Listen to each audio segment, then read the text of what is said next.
Assalamualaikum warahmatullahi wabarakatuh. Nama saya Salsabila Nurrosifa, NPM 19.170. Di sini saya akan menjelaskan tentang sejarah dan masa depan pendidikan hukum di Indonesia oleh Profesor Adrian Bettner van Vollenhoven, Institute for Law, Governance and Society, University Leiden. Di sini saya akan menjelaskan yang pertama tentang perdebatan pendidikan tinggi hukum di di Belanda. Yang kedua perdebatan pendidikan tinggi hukum di Indonesia. Yang ketiga sejarah pendek pendidikan hukum di Indonesia. Dan yang keempat faktor yang menyebabkan masalah pendidikan hukum di Indonesia ke depan. Yang pertama ada perdebatan pendidikan tinggi hukum di Belanda. Untuk profesi toga atau lebih luas, 80% alumni Leiden tidak masuk profesi toga, masuknya ke bisnis, pemerintah, LSM.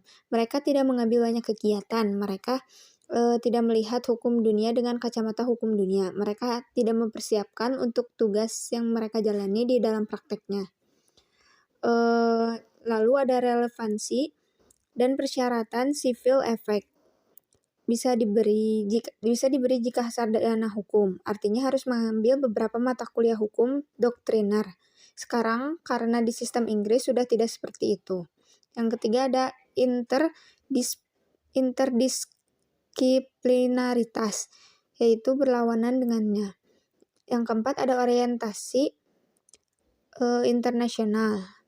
Orientasi internasional ini mutlak, sangat besar pengaruhnya. Di Belanda, master sudah bahasa Inggris, bukan bahasa Belanda lagi. Lalu ada keterampilan penelitian. Apakah alumni Leiden harus bisa mempelajari hukum secara dunia? Jawaban sekarang ini, iya, harus. Apakah ini bisa dieksaminasi oleh skripsi? Bisa diuji? Apakah tidak ada cara yang berbeda juga? Spesialisasi. Tahun-tahun terakhir ini, 20 tahun yang lalu, spesialisasi sangat didorong. Jadi sarjana hukum perdata atau pidana atau administrasi dan lain-lain. Spesialisasi bisa didapat dari praktek profesinya. Itu dipengaruhi oleh digitalisasi karena membawa perubahan yang sangat cepat. Keterampilan profesional, legal dan kontrak drafting dianggap tidak penting. Pada umumnya kecenderungan hukum sekarang lebih generalitas. Fokus untuk profesi toga berkurang. Etika menjadi hal yang penting karena beberapa masalah di Belanda mengenai etika profesionalitas hukum. Yang kedua ada perdebatan pendidikan tinggi hukum di Indonesia. Yang pertama ada formalisme. Hukum dianggap sebagai sistem formal yang tertutup, tidak terbuka dari insight luar. Hukum tidak bisa dibagi dari realitas, harus memperhatikan apa yang dianggap adil. Hukum di Indonesia cenderung lebih formal dibandingkan dengan negara lain. Lalu ada keterampilan hukum. Setelah itu ada metode pengajaran dan ada bahan pengajaran. Berhubung dengan keterampilan hukum lebih kepada textbook, lebih teoritis atau penyelesaiannya kasus oleh mahasiswa.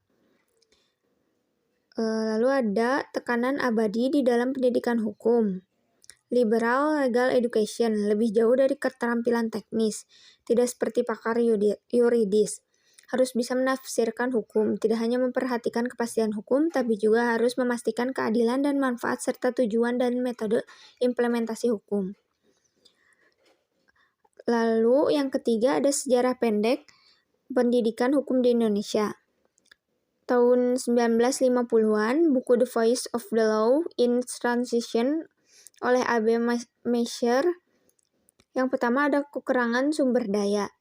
Kertas, publikasi, atau bocor jadi kebutuhan sumber daya sangat besar. Yang kedua ada kebutuhan sarjana hukum yang meningkat. Karena banyak sarjana hukum dari Belanda yang pulang ke Beland, maksudnya banyak hakim yang tidak punya gelar SH sama sekali. Untuk universitas kesusahan karena banyak yang tinggal di Indonesia.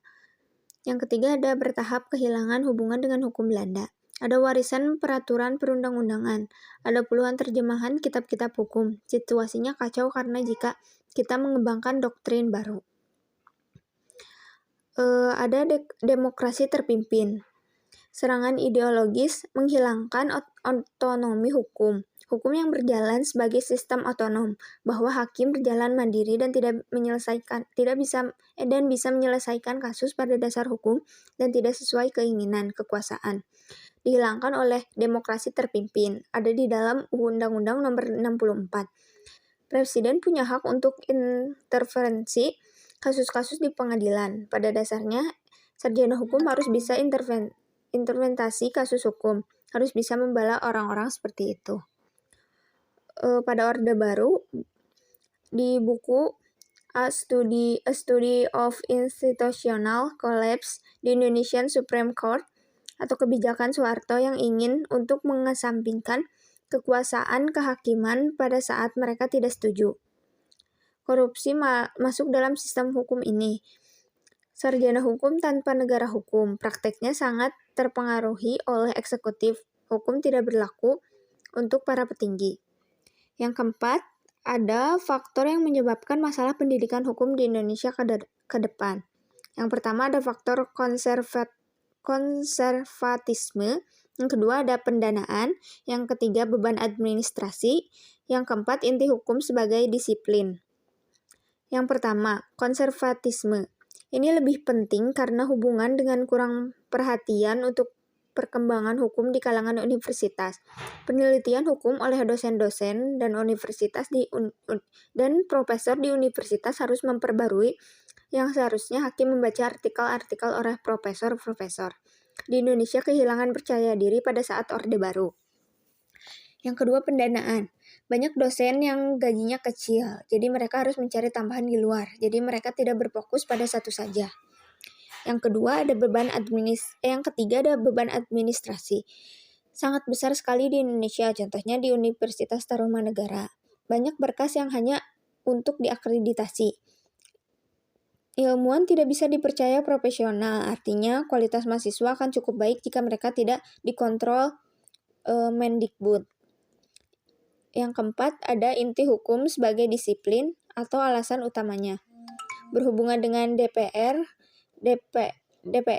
membuat undang-undang. Undang-undang diterapkan oleh hakim, tapi undang-undang juga dibaca pakar hukum universitas. Dosen membuat artikel-artikel, hakim harus membaca artikel-artikelnya. Juga ada acara yang memberi masukan kepada pengadilan dengan nota-notanya. Ada sistem komunikasi yang membuat sistem hukum. Komunikasi dalam hukumnya krusial. Bagaimana sistem berkembang di zaman Orde Baru. Misalnya putusan-putusan tidak dipelajari lagi. Karena tidak bisa diakses. Sekarang bisa diakses. Di pengadilan agama, itu diskusinya cukup matang dibandingkan dengan pengadilan negeri. Mungkin sekian yang dapat saya sampaikan. Wabillahi taufiq wal hidayah. Wassalamualaikum warahmatullahi wabarakatuh.